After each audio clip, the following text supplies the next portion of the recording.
Goeiemiddag en baie welkom by Nampo 2026 by Rula Agri se uitstalarea. My naam is Jimmy Eberson en dit is my groot voorreg om vandag ons implement aan jou bekend te stel. In die eerste plek het ons minimum bewerkingsplanter wat 'n volspek plantertipe is. Ons het die V-set uitmeet eenheid wat elektries aangedrewe is. Die planter het 'n gronddrukbeheerstelsel wat die druk af en op beheer. Ons het 'n hidroliese breektand kunsmis applikasie eenheid en dan ons standaard planter eenheid aan die agterkant met individuele beheerde toetrapmeganisme. Dis dan vir my voorreg om julle dan voor te stel aan Roan wat vir ons gaan vertel van ons nuwe kalkapplikasie brokkelblaserstelsel. Baie dankie Jimmy. Goeiedag almal. Ek gaan julle 'n bietjie meer net vertel van ons nuwe kalkbrokkelblaser wat ons nou by ons in ons stalletjie ingebring het. So hierso agter sien julle sien basies hoe hierdie kalkbrokkelblaser werk is 3 inlyn tande wat agter mekaar loop, maar elkeen loop op 'n verskillende diepte. So jou eerste tand basies sit jou kalk tot op 200 mm neer. Dan het jy jou tweede tand wat hom basies tot op 300 mm en dan die agterste tand wat basies tot op 400 mm. Nou julle sal sien na die skoene. Die skoen sit die kalk omtrent 200 mm wyd.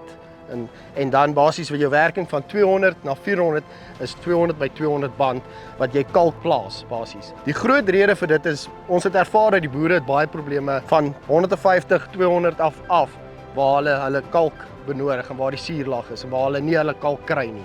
Nou meeste van ons boere strooi hulle kalk uit. Kalk kom nooit regtig daar waar jy dit nodig het nie. En dis hoekom Rula Agri toe besluit het om hierdie implement te vervaardig en te ontwikkel om die kalksuurlag aan te spreek daar waar dit saak maak. Daar waar die strooiers en die res van die implemente nie kan bykom nie, het Rula Agri besluit om 'n implement te maak wat daai hele probleem vir julle aanspreek. Hierdie kalkbrokkelblaser se tandkonfigurasie en reispassering kan ons maak volgens die boer se benodighede. So ons kan verskillende reispaserings doen. Julle het nie nodig om al 3 tande in lyn te vat nie. As jy 'n kalkprobleem op 300 en slegs miskien 400 het, dan kan jy 2 rye tande vat. So hierdie hele opstelling kan volgens jou behoeftes gebou word. Hierdie einste raam wat ons hier sien, hy kry nog snykouters voor vir materiaalhantering.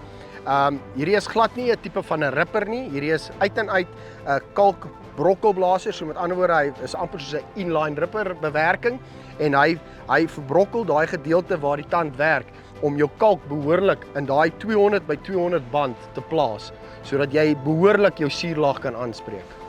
Dankie Roan. Ek wil graag vir julle net vertel van die baktrailer gedeelte van die kalkapplikasie implement. Die bak is 8 kubieke meter draagvermoë met 'n beskermende siflaag aan die bokant om enige klip of enige voorwerp te keer dat dit nie in die bak kom nie. Die materiaal word verskuif deur 'n hidrolies aangedrewe kettingstelsel. Die uitlaat van die kettingmeganisme het 'n verstelbare afskuifplaat wat vir jou 'n uniforme materiaallaag gee wat dan wegbreek in die Venturi eenheid en sodat jy oor jou 6 rye eweredige materiaal deurset het.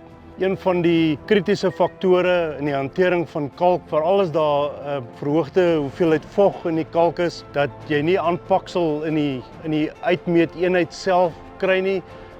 Ons het 'n deurbraak ontwikkeling gedoen waar die wande van hierdie uitmeetmeganisme is 'n beweegbare eenheid wat verhoed dat enige aanpaksel kan plaasvind. Sodra die materiaal in die Venturi eenheid beland, is daar 'n hoë druk, hoë vloei lugstroom wat die materiaal onder vakuum deurblaas. Aan die bokant van die uitmeeteenheid is daar 'n addisionele beskermende roostermeganisme wat ook tandvormig is wat klonte fyn maal en ook dan fyner klippe of fyner voorwerpe uitwerk na die buitekant toe dat dit nie die funksionering van die meganisme affekteer nie.